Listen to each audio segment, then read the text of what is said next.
For 7 seasons, LeBron James wore the colors of the Cleveland Cavaliers. Then came the decision. And tonight comes the return.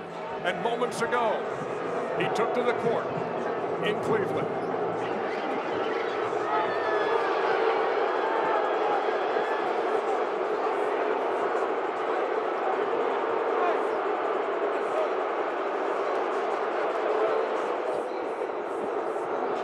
LeBron James and the Miami Heat at Quicken Loans Arena on a night unlike any other.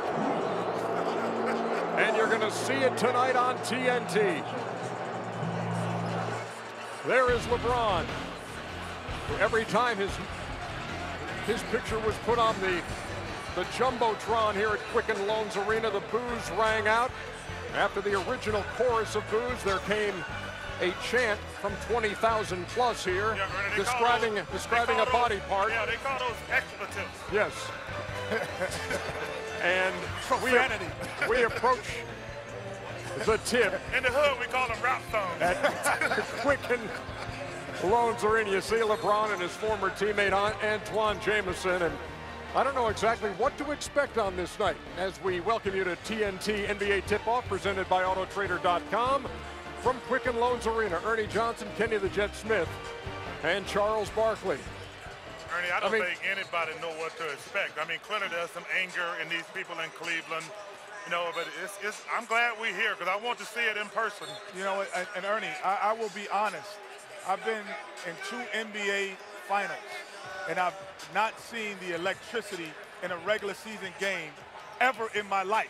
I've been around basketball for 25 to 30 years and have never seen an electricity in a building and the intensity in a building for a regular season game. This feels like the NBA Finals right now. It does. And this like is no exaggeration. 7. A Game 7 of an NBA Finals is just as important. LeBron played 619 games for the Cleveland Cavaliers, postseason included. He played 25,197 minutes for the Cavaliers, but it's these next 48 that all these Cleveland fans care about right now. And the question posed in the Cleveland Plain Dealer this morning along the lines of LeBron asking, what should I do, is what should Cleveland do? And so they've taken measures to make sure that, I guess, you know, the signs are appropriate, the shirts are appropriate in here, and the hope is that the conduct will be appropriate and not get out of hand tonight, Charles. Well, I think, listen, Cleveland is a good city. I think they're hurt. Anytime there's a breakup, it's going to be emotional. LeBron did some things wrong this summer. Dan Gilbert did some things that were wrong this summer. I'm kind of glad this game is finally here so we can get on with the rest of the NBA season. But tonight, I just hope nothing bad happens. I don't mind booing and all that type of stuff. Because LeBron's a good guy, but he did do some things wrong this summer. How do you think his game will be affected tonight? Well, his game, there's no middle ground. He's going to be either really good or he's going to be really bad. Because the emotion in this game, like I said, is like a Game 7. As the profanity and the chant starts, you hear it in the background.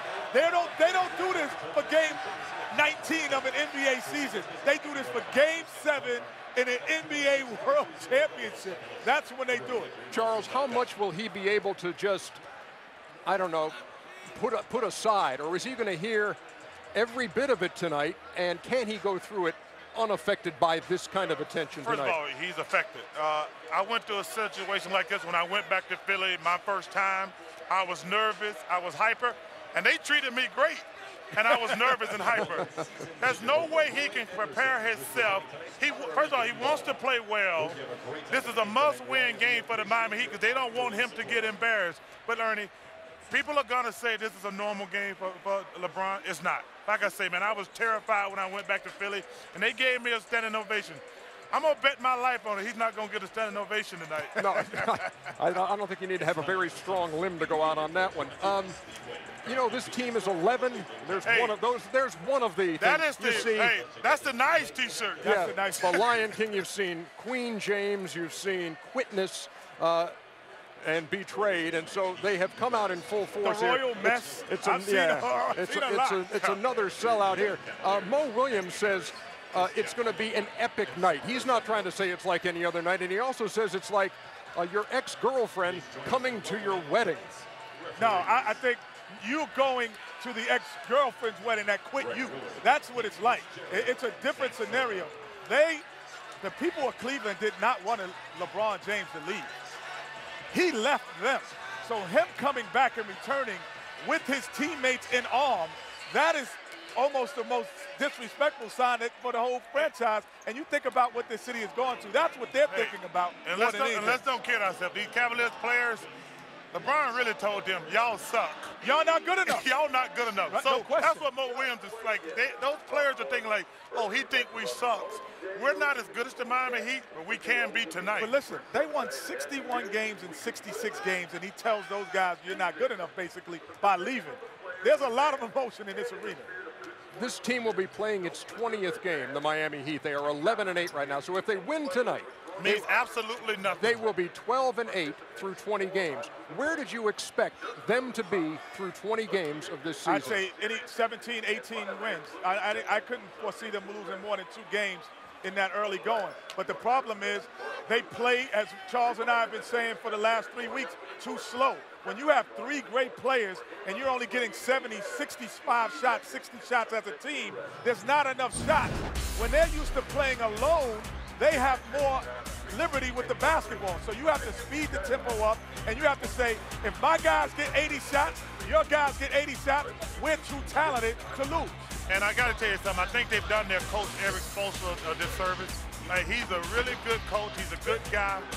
I criticize Pat Riley a little bit, because Pat Riley should come out and say, I'm not going to coach this team. He's put that team under pressure. He's put Eric Spoelstra under pressure. I like Pat Riley, but he's done this team a disservice. He should come out and say, I'm not going to coach this team. Or even if he's not going to coach the team, come out and say, this is my guy. Yes. Enough of this baloney. Yes, yes. But you know what? Listen, Kenny's right. This has nothing to do with Coach Spoelstra. They got to quit walking the ball up and down the court and play faster, because they don't have a big team. This is how I know, too, Ernie, if LeBron is ready. He's been running down people in the last years. We've seen no highlights of running down, blocking shots. That is the LeBron James. But let me tell you something. I'll know about LeBron tonight if he comes out and tries to be too aggressive, because he's not that type of player to get 50 points. The starting lineups, the introductions will come your way in just a couple of minutes. You'll see it live here on TNT. As we go to break, there is a question. Will he or won't he? A challenge is issued. LeBron, it's Chuck. I dare you.